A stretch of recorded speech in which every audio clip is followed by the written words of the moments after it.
Dear students, today I am going to explain section 2 and the title of the section 2 is Saving the Baby. Yes class, आज मैं आप लोगों को आपका section 2 explain करूँगी Saving the Baby. So open your book very fast and put your pencil in your hand too so that you could underline the hard word and write down the meanings too. Okay, so now ready everyone? Let's start now. The Asian elephant is a protected animals. जो Asians के animal थे वो protected animal हैं. A herd of wild elephants left the Kaziranga sanctuary in Assam and entered a nearby blaze. Heard means बेटा होता है झुंड.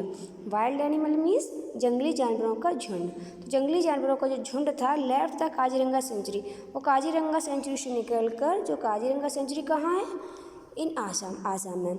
Entered near by bless, वहाँ से निकलकर वो एक पास के गांव में इंटर्ड मीन्स प्रवेश कर गए, चले गए. But before the herd could get into the paddy fields the villagers appeared with lighted torches and with wild cries dropped them off. But before the herd could get, इससे पहले कि जो wild animals का here था, समूह था, झुंड था, गेट इनटू द, वो पैडी फील्ड में जा पाता, मीन्स धान के खेत में जा पाता, वहाँ पर कुछ खा पाता, क्योंकि they all are searching for food, क्योंकि वो खाने की तलाश कर रहे थे. इससे पहले कि वो धान के खेत में जा पाते, the villagers appeared with lighted, गांव के लोग टॉर्च लेकर वहाँ दिखाई पड़े और वो विथ वाइल्ड क्राइज, बहुत तेज़ से चिल्लाते हुए.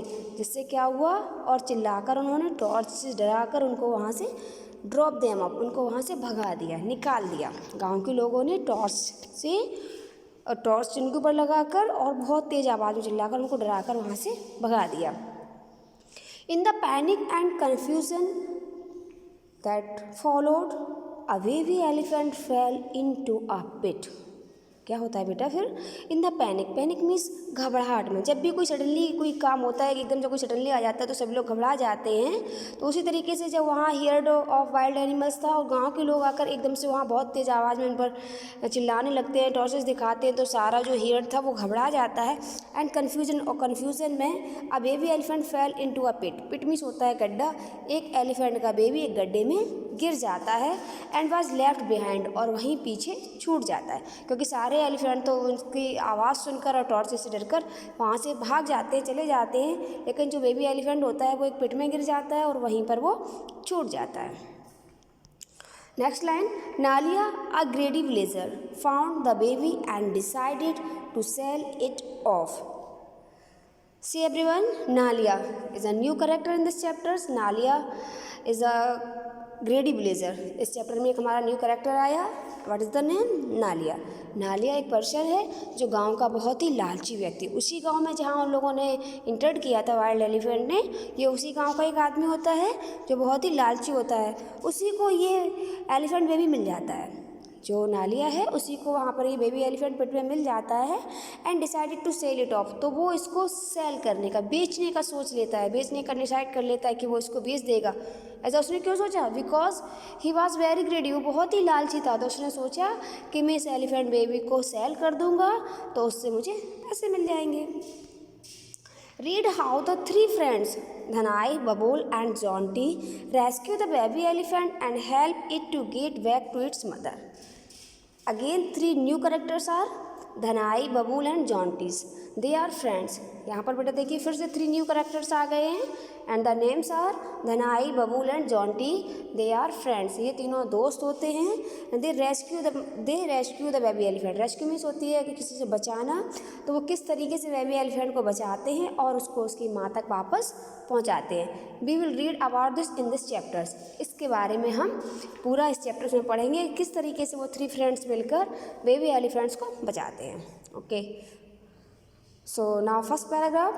On reaching Nalia's house, Dhanai, Babul and Jonty stopped to take a look around. जैसे ही वो लोग नालियास के घर पर पहुँचे कौन? वो तीनों friend, धनाई, Babul and Jonty.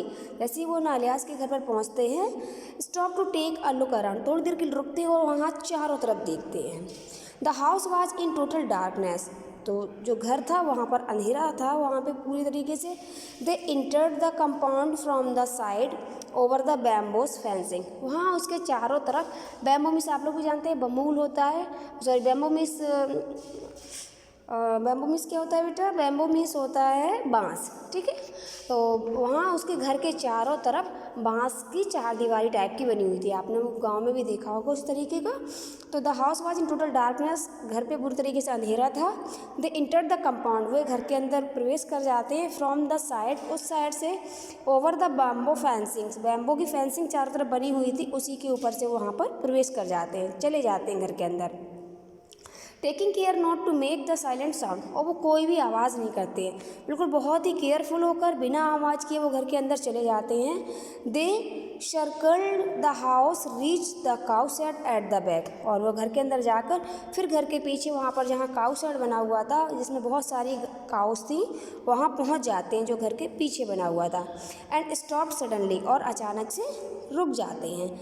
डिसमे writ large on their faces, डिसमे writ large on their faces means होता है बेटा they had a worried look on their faces, मतलब अब उन्हें बहुत चिंता हो रही थी, बहुत वो डर रहे थे। देखिए जब भी किसी घर में कोई अचानक से ऐसे एंट्री करता है तो सभी को डर लगता है, कोई देख ना ले, कोई प्रॉब्लम्स ना हो जाए।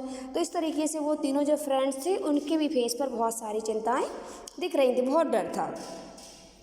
ऑन द नालियास थक set why the open entrance to the cow shed with his back against the wall. The boys could not see the man clearly in the dim light, but they heard a snore. अब जो नालियास का घर था और वहाँ इसके पीछे cow shade बना हुआ था, वहाँ पर उसने एक गार्ड को अपॉइंट कर रखा हुआ था। बट लेकिन the boy could not see the man clearly in the dim light, लेकिन उन थ्री फ्रेंड्स ने उस आदमी को नहीं देखा क्योंकि वहाँ पर डार्कनेस थी, बहुत ही डिम लाइट थी।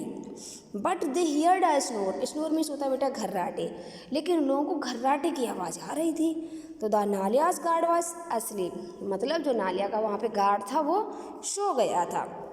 सो Nalia had posted a guard to keep watch over his treasure. देखिए बेटा ट्रेजर का मतलब ऐसे खजाना होता है। अब जब काउ शेड के गेट पर कोई गार्ड अपॉइंटेड किया गया है तो उनका तो वही खजाना हुआ, उसके अंदर जो भी एनिमल्स हैं उनकी सुरक्षा करना, इस तरीके से वो भी एक खजाना ही हुआ। तो नालिया ने जो गार्ड अपॉइंट किया हुआ था वो अपनी जो काउ शेड था उसकी देखभाल करने के लिए। With extreme caution, the boys slipped past the guard into the cow shed. Jonty switched on his torch and probed the interior. उसके बाद क्या होता है, सारे जो थ्री फ्रेंड्स होते हैं वो बहुत ही केयरफुली होकर काउ शेड के अंदर चले जाते हैं और जॉन्टी अपनी टॉर्च को ऑन कर लेता है। On the left side of the shed sat two massive bulls with a pile of hay in front of them.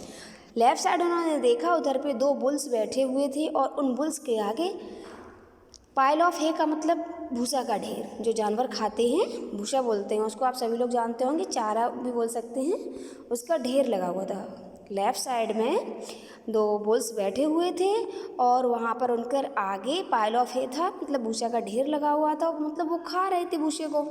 The bulls were chewing the hay and showed no reaction to the sudden appearance of the boys.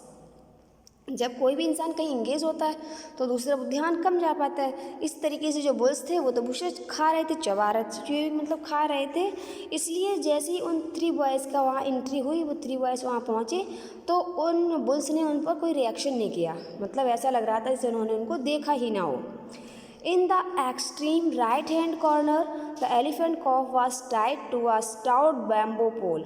लेकिन right hand के corner पर, सीधे हाथ के corner पर, वहाँ पर elephant काफ का मतलब वही एलिफेंट का बच्चा, एलिफेंट का बेबी वहाँ बंधा हुआ था। बैम्बो मीन्स अभी बता चुके, बैम्बो पहले भी आ चुका है, बाँस के पोल से बंधा हुआ था। Its fore and hind legs were covered with ropes and the ropes around its neck was tied to the pole. मतलब उसको इतनी बहुत ज़्यादा कस के बांध रखा था उन्होंने, उसके आगे के पैर और पीछे के पैरों को और उसके नेक गर्दन पे पर भी उनको सभी को वहाँ से रोप निकाल कर रस्सी से पोल से बांध रखा था। It too made no sign that it was aware of the 3 boys. और उन लोगों ने बिल्कुल भी आवाज़ नहीं की और वहाँ पर जाकर वो लोग पहुँच गए। On the next page you can see in this pictures 3 boys means Dhanai, Jonty and Babu. They threw the torch beam on the baby's face. उसके बाद क्या हुआ, उन्होंने बीम मीन्स होती है रोशनी, अपनी टॉर्च से बेबी के फेस पर रोशनी डाली। The 3 youngers almost exclaimed around. The baby was crying softly. A stream of tears was pouring down its face. उन तीनों लोगों ने उसको बेबी एलिफेंट को देखा, वो बहुत ही उदास था, वो रो रहा था, उसकी आंखों से आंसू आ रहे थे। और तब फिर क्या हुआ कि a stream of tears was pouring down its face, उसके आंखों से आंसू नीचे बह रहे थे। The boys tiptoed up to the elephant calf and gently stroked its back. Tiptoed means होता है बेटा पैरों की उंगलियों के बल चलना, मतलब बहुत ही धीमे धीमे चलना, कोई भी आवाज़ नहीं करना। तो द बॉयज जो थे वहाँ पर वो तीनों, वो बहुत ही धीमे धीमे पैरों की उंगलियों पे चलकर उसके एलिफेंट बेबी के पास पहुँच गए। And gently strokes it's back. Strokes means होता है थपथपाना, स्ट्रोक्स मीन्स क्या होता है थपथपाना, और उसकी पीठ को थपथपाने लगे जिससे कि वो डरे नहीं। Babul wiped its tear with the end of his shirt, और बबूल ने अपनी शर्ट से उसके टीयर्स पोंछ दिए, साफ कर दिए। The calf responded by curling string around the boys in a gesture of affection. अब उस बेबी को समझ में आ गया, बेटा देखिए एनिमल्स हो या कोई पर्सन हो, सभी एक दूसरे की फीलिंग समझते हैं। जब उन बच्चों ने उस बेबी एलिफेंट के साथ ऐसा किया तो वो समझ गया कि ये लोग हमारी हेल्प करने के लिए आए, इसलिए उसने कोई भी आवाज़ नहीं की, बिल्कुल भी चुपचाप बैठा रहा। और जब बबूल ने उसके टीयर्स पहुँचे तो वो अपनी पूँछ हिलाकर अफेक्शन, अपना स्नेह उनको दिखा रहा था, वो अपनी पूँछ हिलाने लगा। From the belt around his waist Jonty brought out a curved knife with a wooden handle. अब देखिए फ्रॉम द बेल्ट से अराउंड हिज वेस्ट, अपने कमर की बेल्ट से जॉन्टी ब्रॉट आउट, उसने बाहर निकाला अ कर्व्ड नाइफ। कर्व्ड मीन्स आप समझते हो उस तरीके का, आप लोगों ने देखा होगा पहले एक तरीके का नाइफ आता था, लकड़ी भी उसमें होती थी, वो अंदर उसमें बंद हो जाता था, खोलो तो लकड़ी का हैंडल नीचे हो जाता था, नाइफ ऊपर चला जाता था। तो यहाँ पर उसी नाइफ की बात हो रही है। उसने जॉन्टी ने अपनी कमर की बेल्ट से किसी तरीके का नाइफ निकाला जिसमें वुडन हैंडल भी था। Such knives used to chop betel nut are common in every household in the region. वो एक ऐसा ही नाइफ था कि मोस्टली सभी घरों में यूज़ होता है, ऐसा कुछ नहीं कि कुछ अलग से लाया हो। Dhanai too was arm with a similar knife. Arm means होते हैं बेटा हथियार या औजार, तो मतलब धनाई के पास भी वैसा ही एक और नाइफ था, सेम वैसा ही एक नाइफ था। Together they hacked at the loops of the ropes to give the cut ends a frayed look. अब दोनों लोग मिलकर उस रोप को एक रफली वे में इस तरीके से काट रहे थे कि उससे ये ना लगे कि इसको चाकू से काटा गया है। ठीक है, मतलब चाकू से काटेंगे तो एकदम फ्लैट कट जाएगा, तो लगेगा इसको हमने किसी बहुत ही ज़्यादा शार्प आर्म से काटा है, लेकिन वो उसको इस तरीके से काट रहे थे रफली वे में, खुरदरा करके, मतलब थोड़ा बहुत इधर उधर निकाल के ये लगे ये रस्सी टूट गई है, काटा नहीं गया है। To have cut the ropes cleanly would have given the game away, जिससे कि ये किसी को पता ही न चले कि इसको काटा गया है। They wanted to give the impression that the baby had succeed in snapping in fetters and had escaped without any outside help. अब देखिए स्नैपिंग इन फेटर्स का मतलब होता है ब्रेकिंग लूज। वो लोग इस तरीके से उस रस्सी को काट रहे थे रफली वे में, जिससे कि उनको ये लगे कि बाहर के किसी भी व्यक्ति ने आउटसाइड हेल्प का मतलब कि बाहर के किसी व्यक्ति ने कोई मदद नहीं की है, बेबी एलिफेंट ने ही इस रस्सी को तोड़ दिया और यहाँ से वो चला गया है, इसलिए वो उसको रफली वे में कट कर रहे थे, कि उसको खुरदरा करके कट कर रहे थे। Strangely enough the elephant calf offered no resistance, मतलब ऐसा सब कुछ हो रहा था। एलिफेंट ने कोई भी शोर नहीं किया, वो एकदम शांत रहा, वो भी स्ट्रगल कर रहा था। It was as if it had sense that the boys were there to help, क्योंकि वो जानता था, उसको ये समझ में आ रहा था कि वो तीनों उसकी मदद कर रहे हैं, इसलिए उसने कोई भी शोर नहीं किया। Babool kept stroking its back to soothe it. Babool था, वो उसकी पीठ को थपथपाता रहा, वो उसकी पीठ को थपथपाता रहा, और जॉन्टी और उन दोनों ने मिलकर उस रस्सी को काटता रहा। Today I will stop hair, so you all will read again this portion. आप सब लोग बेटा इस पोर्शन को फिर से पढ़ेंगे and underline the hard word, और हार्ड वर्ड को अंडरलाइन करेंगे। If you have any query you can contact to me. Stay at your home. Thank you. Have a wonderful day.